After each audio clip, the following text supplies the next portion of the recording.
Hello, friends. How are you all doing? My name's Phil. Welcome to the Dark Orb. We are talking today about a hotly anticipated game for various types of people. We're looking at role players. We're looking at historical role players, so people who have been playing video games and role playing games for many years. We're looking at tabletop gamers who want something different. I love the idea of a skirmish game where luck takes a larger part because I'm not very tactical, and tactics are hugely important in most of the games that we have on the table. As you know, we love free league games as well. So, without further ado, let's kick off the show now that my weird audio issues at my end, which you probably couldn't hear, have all sorted themselves out. With Devious Dungeons, Foreboding Forests, and the coolest cats, my name is Phil, and welcome to the Dark Orb.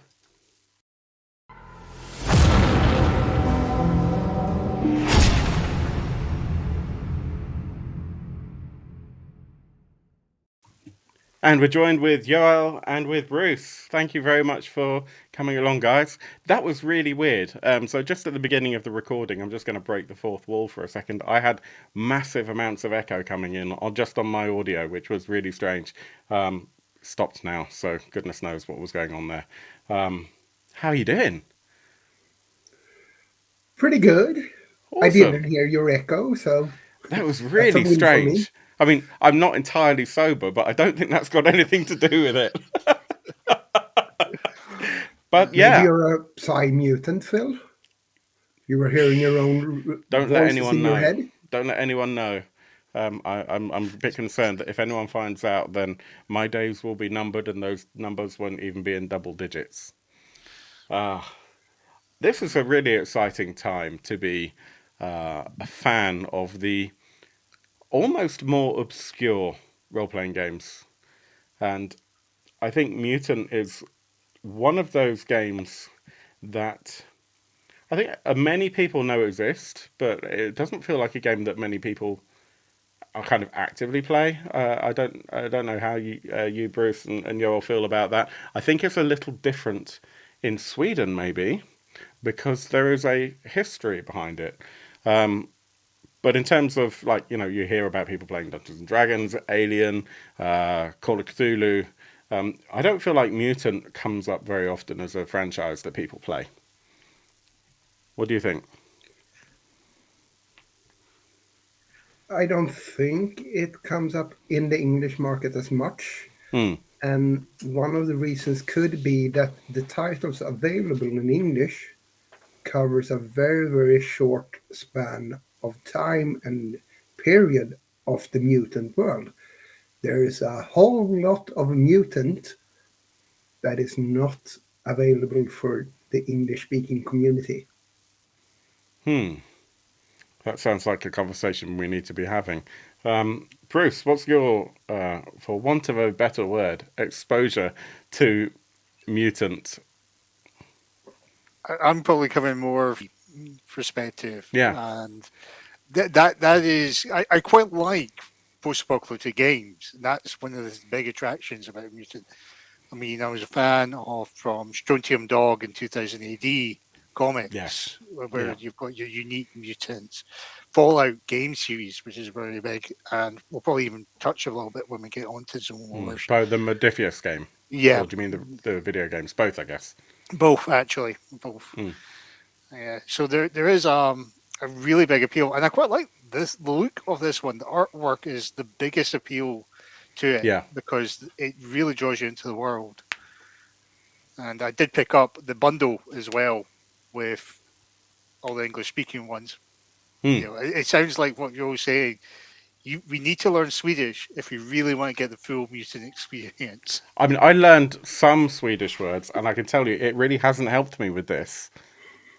This is one of the more recent, well, probably the most, maybe the most recent of the Swedish language publications. This is not available in English, Mutant Hindenburg, because it relies so heavily on the history of the mutant saga. So let's get to that in just a second. What I would say in the meantime, though, is if you are excited about Zone Wars, or if you're a huge fan of Mutant, Free League, or Adventure Spiel, or any of the kind of older role-playing games from Sweden, please let us know in the comments. Please like and subscribe and help us to level the channel up. And we are live, and so I should probably beckon over the live chat. So if you have already contributed in the live chat, I'm sorry. We'll comment to you in a minute, but new comments will appear over there to Yoel's left in just a second. Let's have a little catch up. Hey Jerry, very nice to see you, and also Krista, who says he thinks he'll buy the 4-player version of Zone Wars. Hey to Jason. Jason heard the echo as well. Okay, so it wasn't just me. And Mechatron is my favourite go-to con game. It's very gonzo. Yeah, we'll talk about all of the mutant history. I think it's really important that we do that. But I think the most important aspect of that is let's almost sort of start at the very beginning. Let's see if we can get a layout that works. That seems like a good way to do it. Yoel, tell me about, and we've talked about this company before, but tell me about Target Games, Adventure Spiel, and what is, as far as you are concerned, what is Mutant? Mutant started, the first Mutant was released in 1984. And that is the same year that they released the second version of Drakar och Demoner. If you don't know what Drakar och Demoner is, go back and check our interview with Thomas Herenstam, where we talked about Dragonbane, Drakar och Demoner. It was about, a month ago, maybe a little bit more than that. Where we had quite a big kind of deep dive into that side of the history of Swedish role-playing. Yeah. So, Äventyrsspel, or as the company was called, Target Games. But a product line, if you bought a product from it, it said Äventyrsspel. The head honcho decided that they needed another RPG that wasn't Drakar och Demoner, the fantasy one. And he commissioned 2 persons to write what became Mutant. And the names of those 2 original Mutant authors is Gunilla Jonsson and Mikael Petersen. Do you recognize those names, Phil? Just slightly. They've got a little bit of a pedigree for other games. I mean, nothing popular. Things like maybe Cult, and actually many more. That's just the first one that always pops into my head because I'm a nerd. And they have written a lot of stuff for Call of Cthulhu and things as well. Yes. They are, yeah. They tend to go for dark fantasy. Certainly, that's what they're most known for in English language. In English, yes. But remember, when we talked about Drakar Demoner, the target audience, the real target audience, not what it said on the box, was somewhere along the lines of 8 or 9-year-olds to 14-year-olds. And that was the idea when they created the first Mutant. It should be weird and fun, but at the same time with a Nordic feel, basically. So there's a special feeling in the Mutant world that connects to the Nordic soul and core in a way. It's ridiculous, but at the same time, you have played Hindenburg, or more likely Undergångens Arvtagare, one of the middle ones, Phil, and you felt that social reflection in that game of that society. Yes, I would say that, and that's really my only personal interaction with the Mutant franchise. I would say that even though you are playing as animals, that feels like a very thinly veiled way of getting real world politics to the table. It did not feel like a game for children. It started out as a game for children. And that's why I have the animals, for instance. The version they created was heavily inspired by Gamma World. Yeah. If you know about that product line. And they used basically the same system as Drakar och Demoner did, a version of BRP. So for the kids getting their hands on Mutant for the very first time, it was quite easy to understand rules. Kind of like when you pick up a Free League game and you have played another Free League game, you won't find the rules that complicated. So they released Mutant, and it was set in somewhere after there's been a disaster, society has collapsed. It didn't specify how or anything like that. It's just several hundred years or decades or whatever later, we're here. We have robots walking around. We have mutated humans, psi-humans with mental capabilities, and you have the animals. And you moved around in what was called Mutant Scandinavia.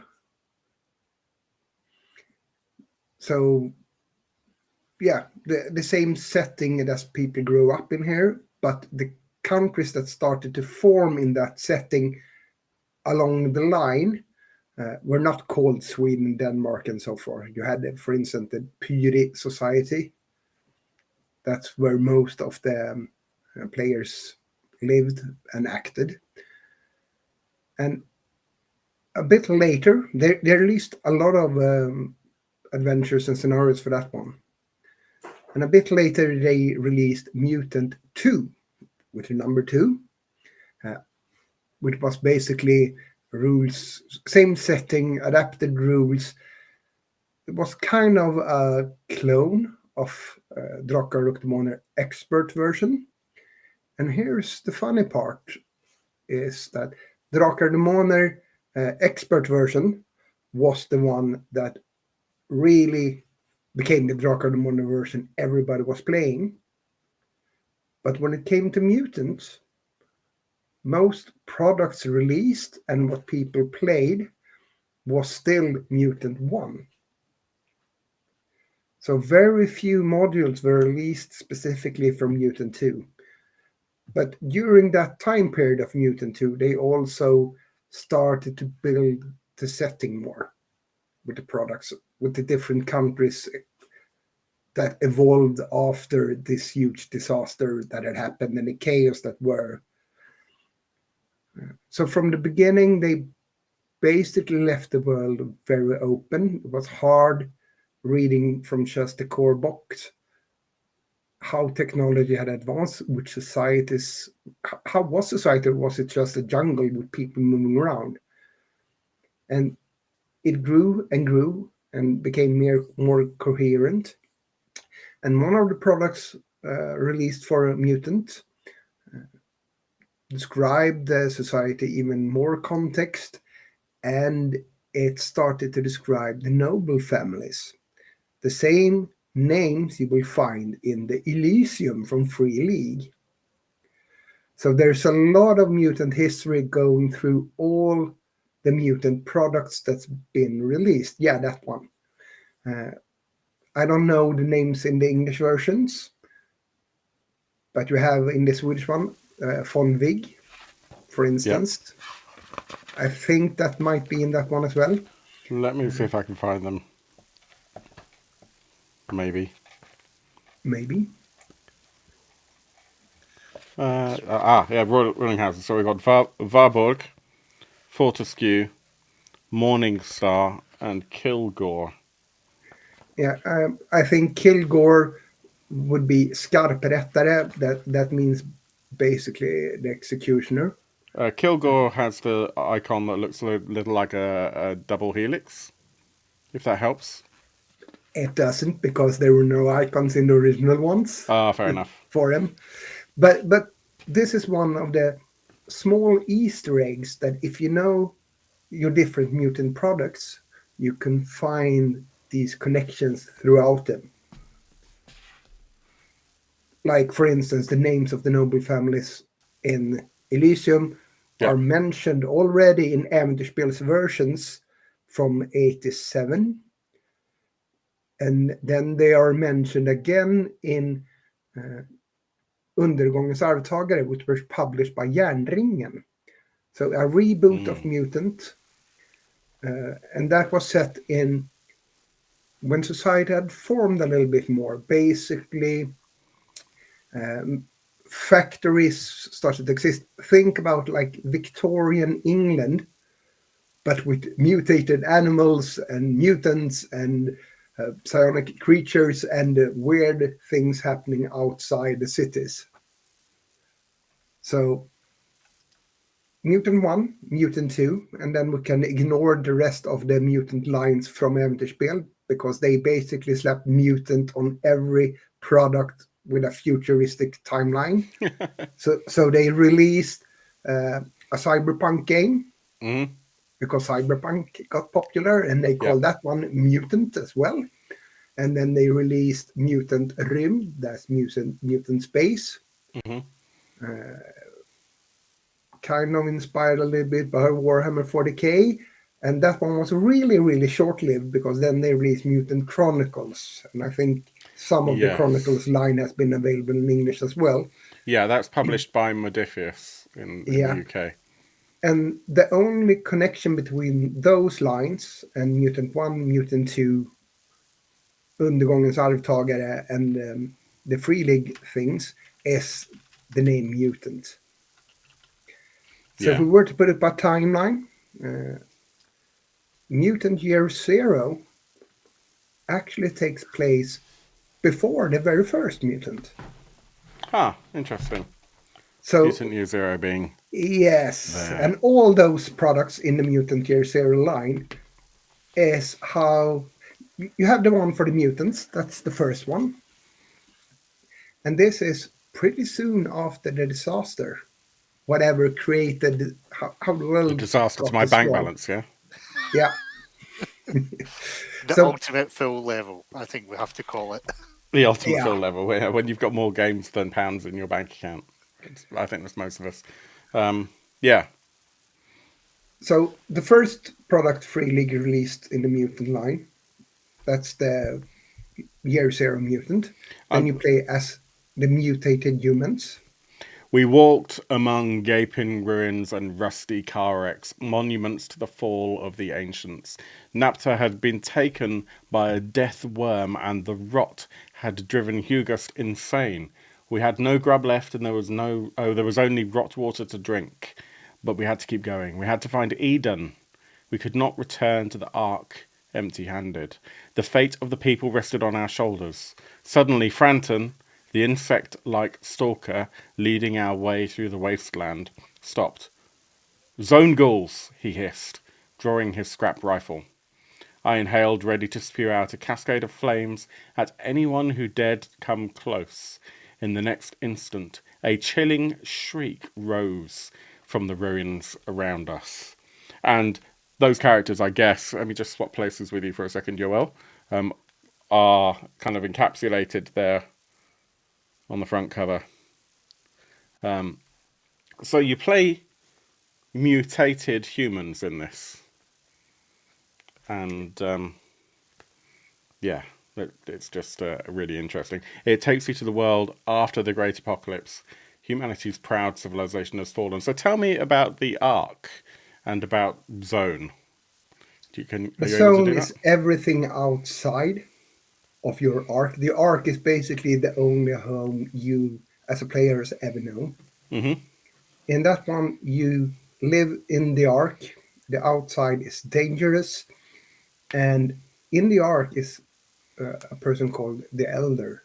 He was there before the world got destroyed. Hmm. He's kind of like the father of the arc. And Amazing. I'm going to leave it Amazing. at that because I don't want to talk about the meta plot for that one at No, all. no, absolutely not. But that gives us some idea of the kind of the concept of the setting. Very quickly, great to see you, Robbie and Tinfoil, saying thank you so much for joining. Thank you everyone else who's joined as well. So which book in the Year Zero series came next? Do you recall? Gen Lab Alpha. Gen Lab Alpha. There is one of these books I actually don't have. Gen Lab Alpha is here. So And that that's covers the super mutated pretty. animals. Hmm. So, and a funny thing about that one is that there was a convention scenario written by Michael Petersen for the original Mutant back in, I think it was 87 or something. That was called GenLab Alpha. Huh. That is very similar in the story structure Hmm. to this box. It's not the same, but it's very similar. So I'm not going to talk about what it covers, other than to say that that's the book that then introduces the mutated animals to the mutant world. 19th, Pre-mutant. 19th of January, 2278, 3:47 p.m. Animal test 766532413B. Test subject Cassius 09. Felis sapiens. Felis sapiens. I'll let you deconstruct that. Again, the subject dies on the operating table. Remains are sent for preservation and documentation. During the Great Apocalypse, humanity fled to the depths of the underground enclaves. In genetic laboratories, researchers tried to breed a new being, splicing human and animal DNA, creating a beast intelligent yet strong enough to survive in the devastated world. The enclaves have fallen, but the animals' fight for freedom has only just begun. And what's really interesting is it's technically classed as an expansion, but this is a fully standalone game. It's got all your rules in it. And we'll talk a little bit about the Year Zero engine rules, because, I mean, this was kind of the first Year Zero. Well, actually, this was the first Year Zero engine game, at least that I know of. And so everything Year Zero comes from Mutant Year Zero in terms of system, although there's a lot of diversity as the product line has moved forward. Yeah. I really want to play GenLab Alpha. It's been on my want list for a long time. I'm playing it as of now. Yeah, we saw that in the comments. Yeah, so Robbie is running that for you in that strange language that you call your mother tongue. And I think that we should probably talk a lot about these games on our Discord.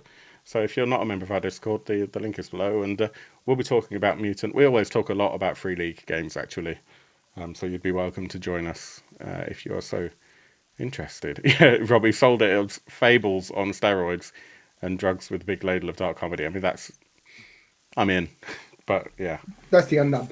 Yeah. Yeah. That's the mutated animals in Mutant. As in So- Aesop's fables, I guess. Not as in the Xbox game Fable. No. What was next? Was that Megatron? Which is the only And- game that I don't have in the series, because it just, every time it comes into print, it goes out of print in English straight away. And that covers the robots. Mm. And each of these boxes have you can buy you don't need to buy them in order if you only want one of them, but I highly recommend you play them in order if you're going to play them all. But if you're not going to play them all, go for the one you like. It's self-contained rules, and basically now I covered 3 of them, and the 4th one was Elysium. And that is for the non-mutated humans, the noblest of them all in the mutant world. I love the write-up on the back of this. I'm going to have to read it. 11th of March, 2257, 0347. Incident report by Commander Pandora Kilgore. Patrol leader Alpha 07, Elysium 1, operation in the deeps, Sector Cinderfalls. Suspected sabotage in mining facility Garpenberg 15. Perpetrator identified and punished. Commissar Valberg and Commissar Fortescue performed adequately. Commissar Morningstar displayed suspicious behaviour. Further investigation recommended. Unity between the houses is the bedrock on which Elysium rests. Tradition, resolution, courage.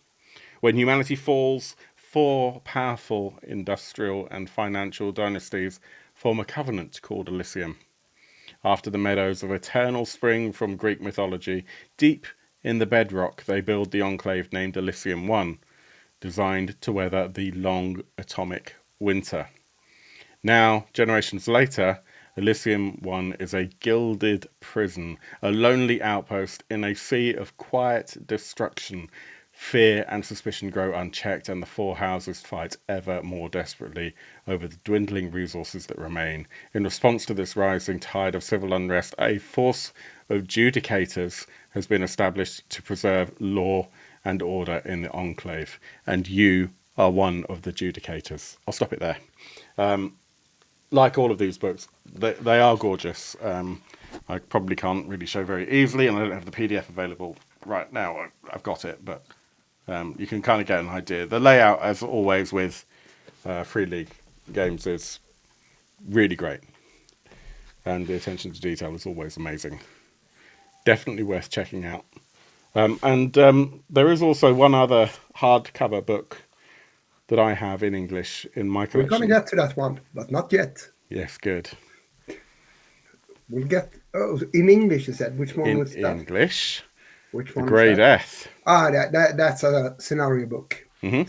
It So doesn't that's for... count No, in well, that one. I think it does, but I think this is a scenario book really for When you're done with the four. yeah, when you're done. Yeah. So you play all of them and then it pulls them all together, right? Yes, and that is The Grey Death is a rework of an old campaign for the old Mutant, basically with the same cover as well. So Yeah, well, that happens. yes, I'm not criticizing it. I actually love it. So if we think about Mutant as a timeline, not a release timeline, but a timeline of products, the year zero products are first. That's Yeah. right after the disaster, year zero. And then Hence the we have a name, time period when all these different creatures are intermingling in the world, meeting up. And that is Mutant 1 and Mutant 2 time period, and interlaced with Undergångens arvtagare. Those three are kind of intermeshed timeline-wise. And if you have played Undergångens arvtagare, which was basically a reboot of Mutant made by Järnringen, which now is part of Free League. When you have played the final campaign in Undergångens arvtagare, the heirs of the apocalypse or something like that, if you were to translate roughly, Yeah. then you have reached the last released product for Mutant by Free League, and that is Hindenburg. Hindenburg is the main capital of the period society, and then you have a civilization. It's not a particularly pleasant one, but you have a civilization, and as soon as the civilization has started to exist, they start making war on each other. So, of course they are. And notice one thing on this book, even if it uses basically the same rule set as the other ones, it doesn't say Mutant Year Zero on it anywhere. Yeah, it just says Mutant. It just says Mutant, because this is not in the Year Zero timeline. Yeah, I did pick that one up. And also, the general feel of it, I mean, I don't speak the language, we all know that, but the layout, the art style, whilst there are similarities, none of it feels the same somehow. I can't think of a better way to explain it. The layout itself, the closest I can come to in terms of 3D books for me was when Versen arrived. I felt that the style and the layout of Versen, not the artwork, but the way that the pages are formatted, was very similar. But it doesn't, and maybe you disagree, but it doesn't feel quite like the Year Zero books, which is not a bad thing at all. It really kind of pushes that it's its own entity. And it's beautiful, even if you don't speak the language. If you like, I mean, actually, the artwork reminds me a lot of The Wind in the Willows, which is maybe a strange thing for me to say, but let me see if I can demonstrate that. There was a particular piece of art in this book which kind of always makes me think of that, so I probably won't Are find you it now. looking for the toad now? Yes, the toad is incredible, but I'll keep looking whilst you pad. Not knowing I anything about see a it. comment. Yeah, I was just going to say, not knowing anything about it, I'm expecting him to go poop poop and everything else from Wind of the Willows. I'm not going to be able to find it now, so I'll let you keep talking whilst I look, because I'm determined now. Damn you! Well, Yeah, I see why a are you looking comment for from that? Jay. Yeah, one question I will ask you, is Yes. going back to Year Zero. We actually see that Mutant Year Zero gave us the OGL license. Was that linked to that one? If I'm remembering it, for Free League, because they made an open license for the game using Mutant Year I have Zero. no idea. Yeah, Maybe Phil does. I That just part of Mutant is unknown to me. The licensing bits. Yeah, so they did make a Year Zero engine kind of available as an open kind of gaming license. I'm not too sure of the background of that. I can't recall what that came from originally. yeah, I thought it was Mutant when I read it, but when they did Mutant Year Zero, but that could be again me not reading it correctly. There we But go. here we go. Yeah, that is definitely Toad of Toad Hill. No, we've just been told the OGL was a stretch goal for Forbidden Lands, Let me which just is interesting because it's edit not that. There we go. Wait, Vanberg. Forbidden Lands was a stretch goal, so how was Forbidden Lands was a stretch goal for the art book, wasn't it? Yeah. No, I think Venberg might be right.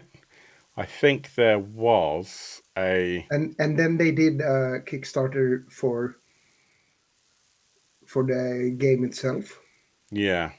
I think Okay. the OGL came as one of the stretch goals for a one of the Forbidden Lands things. But meh.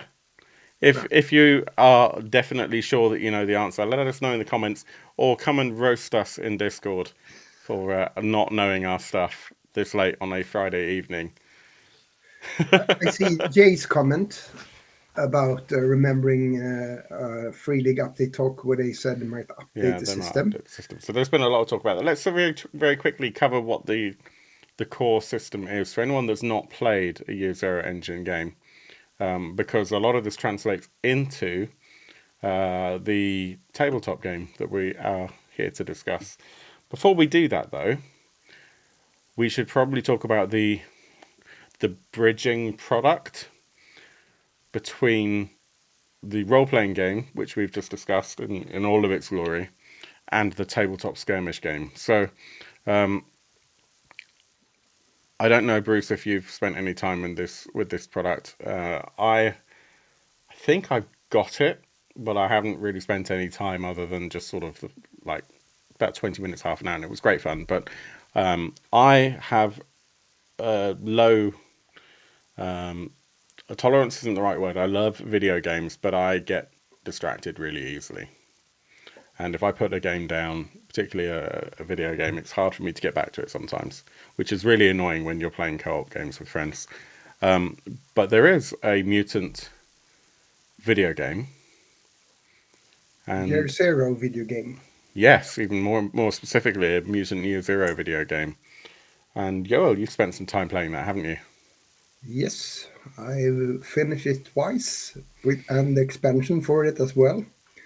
It's not 100% true to the Year Zero story And this is because Mutant Year Zero Road to Eden. yes, because they mixes the different. They take the animals and put them into the arc of basically the first storyline. So Mutant Year Zero, the first box or book, Hmm. the meta plot in that one is very similar to the one in the video game. Mm. I'm not gonna tell you what it is, but what they have done is they included the animals. You play the animals as stalkers out in the zone, and it's, I wouldn't call it an XCOM clone, but it's very similar to XCOM in philosophy of the game. Yeah, It's like a strategy game, strategy action game. turn-based strategy Yeah. where you position your troops or the few characters you have. You control a maximum of three. Yeah. So it's like playing a tabletop war game, but without having to have any friends. Exactly. And you Can do play that. different skirmishes because you Yeah. play small map areas one at a time, and you can move around between them. And but you have loading times, and then you're in a new map area, and you have skirmishes in that area. It's great fun. Yeah. And Stu, thank you for joining us. Stu says as well, he loved the video game and has just played through it recently. Less stressful than XCOM. Yeah, I mean, that sounds good because I have given XCOM a go and it was just far too much like hard work. I like a video game that doesn't make me feel more stressed out than when I started because I want my video games to make me feel a little bit better about my life by the time I'm done. I Which can is what, highly recommend the game. yeah, we should check it It's out. So that's fun. available on Steam.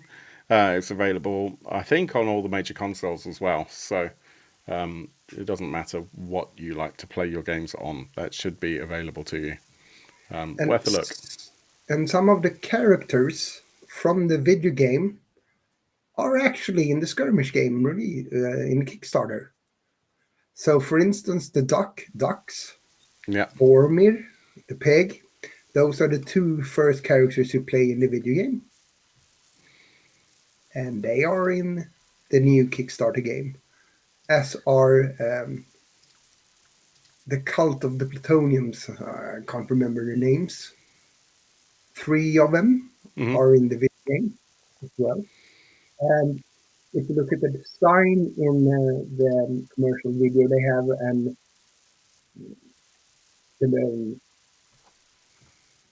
I can't remember that now. The cardboard inserts to the train. The artwork in that one is heavily inspired by the video game. Oh yeah, Pharaoh as well. Hey, it's Pharaoh. That's the box. and Of we course, should Robin likes the duck.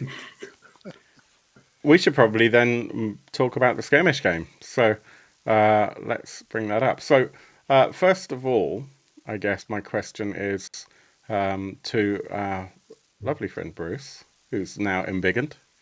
Um, Bruce, tell me what is the skirmish game, please. Well, the skirmish getting difference between this versus your traditional big tabletop war games that you'll see is your very small squad base. So hmm again, seeing the video, I've only seen the videos of gameplay of the video game, and you're dealing with a very small unit. Now I've read the alpha rules quickly for Zone Wars. for Zone Wars. You're dealing with at the moment they're currently with three figures, but looking at the Kickstarter, which we will get to, it looks like you can control up to five. And you're dealing with our small units going against small units. In this, rather than it being player versus player, you could have missions going on, scenarios going on. So it's like King of the Hill or Capture the Flag. Again, you're also probably got a few things where you've got to maybe do something. You're an attacker defender and doing something to do that. Like you've got to flip a switch to do something. And yes, it's very unsurprisingly, it reminds me of some of the video games we've got for multiplayer. The oldest one, I think, and still probably my favorite, would be Enemy Territory, which was based off the Wolfenstein as a multiplayer, because it did have a lot of various missions, protect the tank, doing everything from it. This would Hmm. be a similar thing for it in that design. This also should be really easy, fun, and what will be interesting as well is because it's smaller groups, you can develop a narrative gameplay to it. You can tell a story for a campaign, a mini campaign as you go through. And there's multiple games. We've seen quite a lot of them come out recently, and Games Workshop is probably the biggest with its Kill Team and Warcry. We'll probably talk about Fallback, but Skirmish game, yeah, it's much more similar into it. You really are. The advantage is with a Skirmish game, you're not buying hundreds of miniatures. You're buying Hmm. only everything you need to go through with it. What you So buy in the box tends to be enough for you and a friend to play very quickly, So this is a straight into bit the like box. your war games where you'd have, thousands of, or hundreds or tens of miniatures on a battlefield, and Yeah, each person like controls an army, but yeah. with much more close quarters combat and far fewer things to worry about. So is it almost like a war game for beginners? I would say it starts off as a war game for beginners, yes, because the idea is you could develop going into war game and playing larger armies, Hmm. but you Yeah. are playing more character based rather than dealing with squad based. You're dealing with characters. Every Okay. individual figure is unique, Yeah. whereas in the war game, you're not dealing with every individual figure. You're dealing with a squad Identical or troops. a Yeah. vehicle. Yeah, Yeah. and that's one of the key differences. And that's also the other thing is because you're dealing with individual characters, they'll have their own little backstories or narratives, Hmm. like we've already heard. Given that what they're doing is they're Yeah. taken straight from the covers, straight from the video games. Where And I we're guess if you're a seeing role individual. player, you could even personify all your characters and have them argue with each other if you really wanted to at the table, or throwing Well, insults at your opponents. oh And yes, yes. Get into the good old fashioned. You don't need even to argue with the GM about rules. You just argue with the other player about the rules. But that is an interesting point because that's one of the interesting things about the Zone Wars is you'll be able to take your RPG character into this. hmm. Is one of the things. It's not on the front page, but it's certainly been discussed in the comments and it's been hinted at quite a lot. Having all your characters argue with themselves is probably a multiple personality disorder of some kind. And But um, you will win the fight if with one of them. so let's talk about the campaign. That's what we're here for. So I'm just going to bring that up, and let's see if I can work out a better layout. That looks like the best way we can go. So this is currently live on Kickstarter. It's got only 10 days left, less than 2 weeks. Now, I've played a few skirmish games and war games in my time, not a great deal, and barrier to entry can actually be quite steep in terms of a few things. Firstly, you need to buy what's normally called a starter set. You need to buy a like a set of miniatures, normally only for one side, but sometimes for both sides of so that you can play with a family member or a friend. Quite often, you also need to assemble those miniatures, which, if you've never done it before, is great fun, but also arduous if you've never done it before. To do it properly, you need to clean up your plastic or your metal and then file it down and get rid of any mold lines. Then you also need to, if you want to, you don't have to, but if you want to, you then need to paint them, which can take a while, particularly as a beginner. But even as you progress, you might find that it doesn't really take you less time to paint a single miniature model. It's just that the amount of detail you put in changes. So it might take you, 2 days to paint a miniature that you're vaguely happy with as a beginner. And it might still take you 2 days 5 years later because actually your standards have changed. This is my personal experience anyway. Also, you end up wanting to buy terrain and maps and basically things to make your fights interesting. You'll need dice, you need tape measures.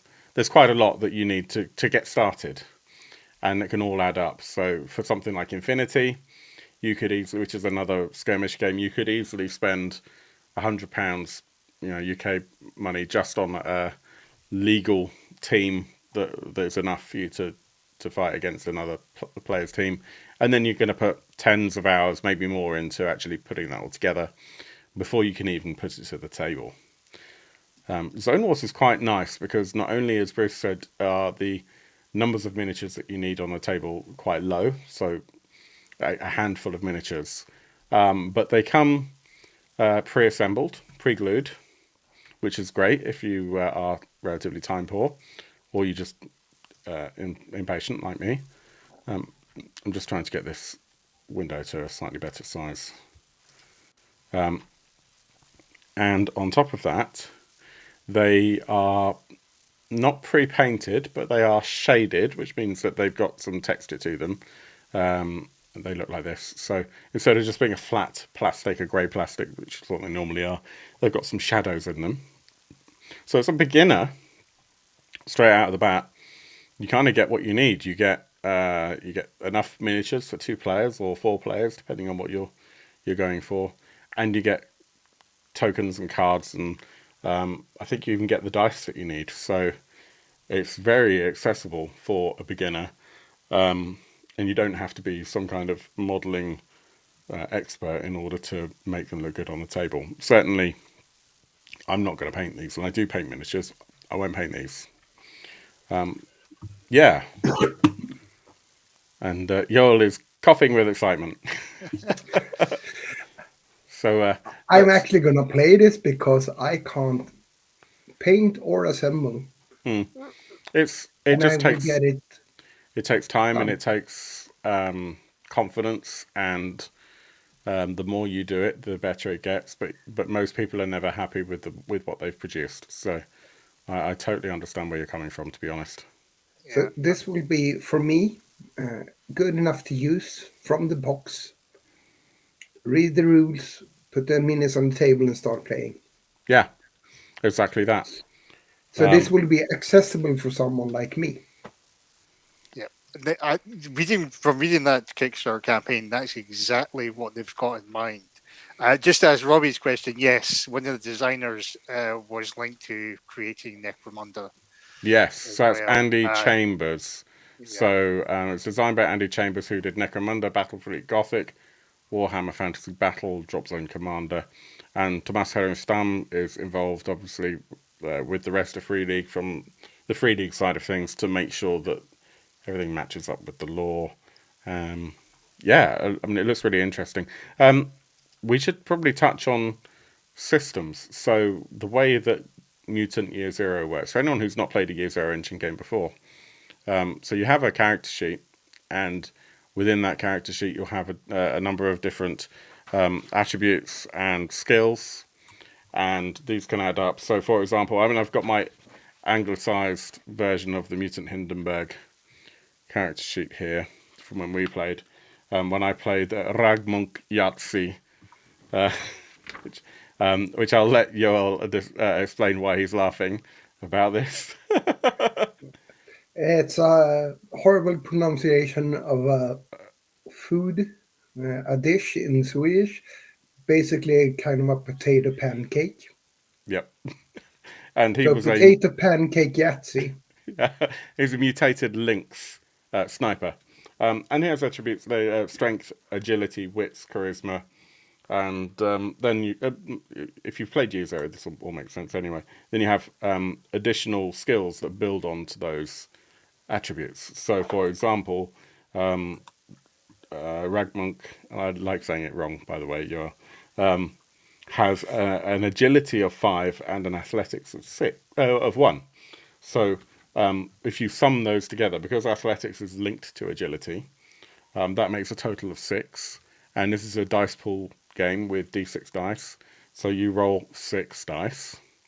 And the simplified explanation is the number, however many 6s you roll on that hand of dice, on those 6 dice, is the number of successes. And the more successful you are, so the more 6s that you roll, the greater your success. So you might get 4 6s, and that will give you not only a successful challenge for what you're trying to do, but maybe some additional things that you can do on top of that. And they have translated this game, or this rule set, into this system so that you can play, if you're already a role player and you have, for example, the mutant dice, then you can use those, Mutant Year Zero dice. But the general game playing system, if I'm not mistaken, Bruce and Yoel, is very similar. As Yeah, far as I haven't understood, yes. yeah. I mean, just the one thing they do in the game round for your initiative Mm. is you'll have character tokens that you'll draw out a cup. I've seen this before, so you don't know who will actually go in initiative order. So that's Mm-hmm. quite good for multiplayer games. I've seen this in a few other styles. Yeah. So that's actually really interesting. But that also does mean that your characters are very specifically defined, which is something you don't really often have in a skirmish game, especially in a war game. You have like a type of soldier, but they won't have a personality. They won't have too much individuality necessarily that you would say, oh, well, it's Crin's go. You might say, oh, it's my commander's go next, or something like that. So I mean, it depends on the game, but yeah, it's really interesting that they've got the cards for your characters, your zone threats, mutations, artifacts, and these are your dice. So these are very similar to well, it's like a reduced set of the Mutant Year Zero role playing dice, which if I was in any way competent, I would have retrieved from my shelf over there before starting this episode this morning. This evening. Yeah. So we should probably have a little look and see what you get. So we've already said this is built by Andy Chambers and Tomas is helping with that.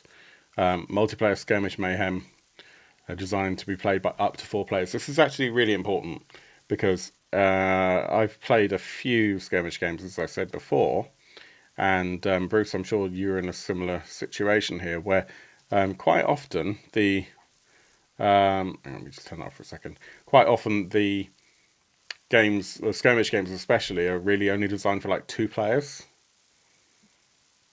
It's Yeah, and most not of them so common. will be aimed at. Yeah.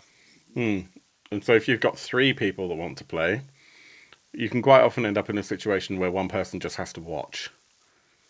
If you've got 4 people that play, you can actually kind of take it in turns and share a side each, I guess. But actually, all being able to fight against each other is it's not like it doesn't exist, but it's less common, which I think is quite nice.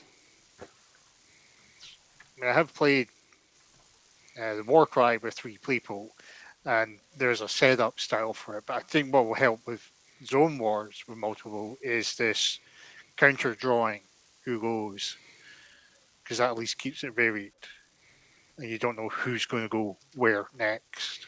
Yeah, Or as you could say, you can still have a player versus player. It might be 1 versus 2 or 2 versus 2 if you do a temporary alliance with each other. yes, But yeah, again, we won't find out until we see the scenarios when they get published, because it's only just the alpha rules out at the moment for this one. yeah, and they're certainly worth checking out. The link is on the Kickstarter. I'll just bring this back so we can talk a little bit more. So we've got so to say it's Fast and Furious Skirmish Mayhem in the Zone. Scenarios included in the core set and the Robots and Psionics expansion continue the epic post-apocalyptic saga that started in the role-playing game. And the core set comes with effectively 2 factions. You can see here, these are the mutated humans that we talked about from Mutant Year Zero. And then you've got the mutated animals from GenLab Alpha. Then there's an expansion where you have the robots from Mutant Year Zero Mechatron. And then what do we have here? The Nova You have Cults. the psionic mutants. They are kind of included in the Year Zero core books, but not really. Yeah. Let's leave it at that. These are mutants with psionic powers. It's more of a callback to the other properties, I guess. I do remember talk of psionics. For example, I think is there not psionics in Hindenburg? There are. Right. So that's what I remember it from. And then you also They get they're, these.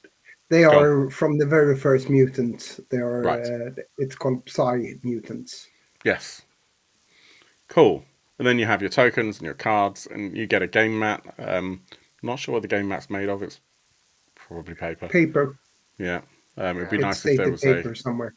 Yeah, it'd be nice if there was an add-on for that to be fabric, and maybe Yeah. if it does more successful, that might happen. But it doesn't matter so much. And the miniatures look gorgeous. And as you can see, you don't have to paint them. They come pre-shaded like this. If you want to paint them, you can technically paint over the top. Better solution would actually be to use like a paint thinner to remove the shading, the ink that's there. But you have to be really careful when doing that because depending on the chemical that you use, it can actually damage the plastic. So that your mileage may vary. You have to be really, really careful to do that. I think I'm they have wondering, just included touching on that instructions paint. to do it. Yeah. Yeah, I was going to say maybe speed paints or contrast might be something they're aiming for, hence why it's pre-shaded. Mm. And that's popular in painting at the moment as well for beginners. Yeah, I would be inclined to use an airbrush to zenith or prime, so which is where you paint the whole thing black and then white from the top, which you actually end up with an effect that's not entirely dissimilar from the pre-shading you have here, but in monochrome, so it almost looks like a black and white comic book. But from there, yes, you can add your contrast paints or your like high pigment inks is a good way to do it. Very quickly, you can build up a painted miniature in a much more simple way. But definitely, I would if you didn't want to remove the ink, then I would go over this with an airbrush because you already will have lost a little bit of detail with the ink that's here, and whatever kind of base paint, if there is one, is underneath the ink that they've applied for this sundrop technique that they've used. So if you click on this here, you'll get the print and play kit, which gives you an idea of the rules. And let's talk about the rules here. But you also, I just love that we're seeing all these images of the miniatures, which is great. Stretch goals. Now, the reality is, this project isn't doing quite as well as I think any of us would have expected, which is a real shame because I think it's phenomenally good. But hopefully it will continue its meteoric rise. We've already unlocked 4 minis, in fact, so 1 for each faction, and some cardboard terrain, which is great, and solo and co-op mode. So what does that mean? Well, literally that means that you can play as a solo game, so almost like playing the video game, I guess, where there'll be rules for automating the opposing faction. Co-op mode, have either of you read into what the co-op mode might entail? Is there any detail on that yet? It will probably They still have- be the same idea where you'll probably be controlling either 1 or 2 factions or 1 or 2 characters. Given who's actually designing it, the rules for it, he's actually got good experience. I've got 5 parsecs from it, and they are a really good rule set for solo gaming. And so I think if you're going to get a good rule set enough for this. Yeah, I've heard and great I things think about those. having a solo rule and a co-op mode will probably make the Kickstarter take off a bit more. Because being aimed at people like me that is not that heavily into wargaming, just pick up and play, it's already assembled and things. Having the possibility of playing co-op or even solo will increase the attractiveness of this product, I believe. Yeah, I totally agree with you. Other stretch goals, we've got the land shark as a new monster, more cardboard terrain, more minis. So obviously it'd be great if we could get these because these minis look amazing. And then there's add-ons, so you can get another set and you can get the more role-playing books. So if you haven't got anything else in the franchises and you want to add to those, then it's a nice way of doing it. It is fairly competitive getting additional rule books directly from Free League as part of these. In my experience, although don't quote me on it, they do tend to send those out fairly quickly as well. So you won't be waiting for forever for those, generally speaking, unless obviously that's changed with the current kind of shipping weirdness that's going on. But normally they'll just send it out from their distribution hub, so it'll be sent, because they tend to, with Kickstarters, actually ship from specific distribution hubs anyway. Those hubs generally already have stock of the other things that you're buying, so they'll just ship them out, and it's included in the cost, from what I've seen, or from what I've experienced previously. Pledge levels are competitive, so let's just get to there.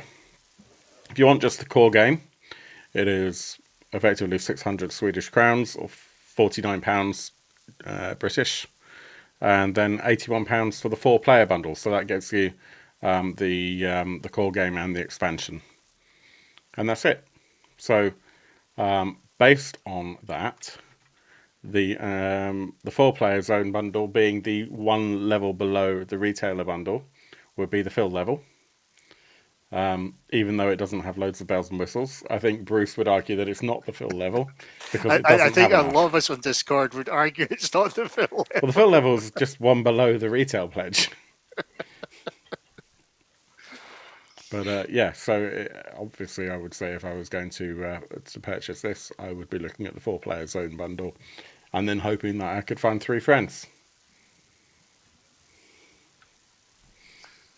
Stranger things have happened. Even if you only have one friend, you have the opportunity to choose different fractions. This is true as well. This is true. Venberg saying no fill level. Connor, it's very good to meet you. I'm in a group, Skirmish Warhammer mini gamers, and only one other person was interested and backed. Weird, since Free League usually goes off like pancakes early. Yeah, it's really interesting. I think the challenge is that most people don't know this IP. There's so much history to the Mutant franchise that it makes it challenging. And I guess also a lot of people who are already in the wargaming community probably, I would speculate, want to invest in something that's definitely going to have more products coming along. There is a kind of limitation. It feels like there's a limitation to the amount of expansions in this, and most people, you get that kind of Pokemon thing in wargaming where you just want to keep buying for that particular line. The pile of shame, we like to call it. Yeah, the pile of shame is real. But I have to agree with you. I would hope this was doing a bit more, because reading the comments and reading some of the ideas, which I don't think Free League have really brought forward, but it's been talked about in the comments, is if you're bringing in your own character from the RPG, and given that it's a mutant, it feels like there's going to be a lot of opportunity to kit bash your own models. Yeah. And build up from more parts, because mutants are pretty much anything. Yeah. The one thing is just be mindful, because this is the figures you're going to get out of the box are 32 millimeters. Oh, yeah, that's interesting. So they're not going to be like your traditional 28 mil, which you get most of the stuff. It's Warhammer 32 mil kind of hero scale. It's kind of even a little bit bigger than that sometimes. Fallout Wasteland Warfare is 32, so you could take this terrain and some of the stuff from that and use it for this. But looking at the terrain for this, and look at the dioramas and the pictures, there's some really nice things, except for it doesn't have your favorite van of a certain Swedish joke that he has talked about. Maybe that's where they've gone wrong. Maybe they should offer that as a scenery thing, even just as a print out bit of paper and build it out for you. But I would like to see. I really would have hoped that it would encourage people to kit bash and do their own ones. Solo players Robbie's actually mentioned it. A lot of people got quite excited about solo rules, which is a bit of a shame, because it does sound like one of the biggest challenge getting people into the game. Because I know that some people go, "Oh, it's another game, it's another thing I don't want to learn the rules for." But reading the alpha rules, this feels like it's easy enough to get. It is literally out of the box. You can play it. In expansion, you can play it. You don't. And if you know Year Zero as well. Yeah, if you know the mutant and you love the world, it's certainly a good one, because you can have these on the table as well. I would love to see like zone ghouls and Yeah. creatures, or even just like, well, we can't do them, but here's some STL that you can 3D print, or kit bash your own. Yes, yes, Robbie, postboard. Yeah. So I mean, I actually think this is a great product, and it's no surprise that I will be backing it, and I look forward to getting it to the table. The pile of shame, as we've already referenced, when it comes to miniatures, is very real, to the extent that the most recent miniatures, most recent board game I've got that featured miniatures, I actually bought as Sundrop, even though I really, really want to paint it, because I just know that it won't happen, and that actually there are other things also coming that I'm going to have to assemble and paint, and that's going to be a nightmare. So for me, the fact that this is sun-dropped and pre-assembled is great, because it does mean that you can just take it out of the box, read through the rules. I've played Year Zero engine games before, so the rule set is very similar. Because this is what I was trying to kind of hint at earlier on, because this is quite heavily derived from the Year Zero engine, the this game, which again is not that common, I would say, in skirmish games, relies quite a lot on those dice rolls, and therefore is heavily influenced by chance. A lot of skirmish games and war games are, you have an element of chance, you do roll dice, but they are also quite heavily tactical. And from reading through this campaign, I get the, and also from listening to the interview that Niels and I think Andy had with Doug on the Free League channel. They kind of sort of basically said, yeah, this is a chaotic game. This is a beer and pretzel skirmish game. This is not a sit down and take 4 hours strategizing your next move, play this one scenario, it's going to take you 3 days. This is a, let's have a few beers, spend an hour playing a game with friends, and maybe then just dive into the role-playing game, for example, or as a sorbet to clear the palate between 2 role-playing games. You roll this out on the table and have a good time kind of killing each other, and then you go back to cooperating, for example. I like that because I'm, as I said before, I'm not a deeply tactical person when it comes to wargaming and skirmish games. I just want to have fun, and this definitely supports that. It's worth checking out. The price point is fairly low. £50 is your entry level. Okay, I mean, it's possible that in a year or so that might come down. Presuming that they keep it in stock, you might get it cheaper, as often is the case with Free League. But I don't think that's a good enough reason to not back it at the Kickstarter and get what's included increased in terms of those stretch goals, because there's so much scope for increasing the value in the product. And in the latest update, when they said that the solo mode has been reached, they also mentioned that they have recorded video with gameplay that will be released in a couple of days Yeah. or something like that. That's been Yeah. quite commented on in the Kickstarter chat, I know this as well. Yeah. Yeah. So that's Mutant Year Zero and Zone Wars. Thank you so much to Yoel for the Mutant Primer, and thank you to Bruce for your expert knowledge of all things wargame and skirmish. I mean, pro rata expert. I turned up. That is what you're saying. No, it's been fun. It's been a while also since we've had a show, and I appreciate that.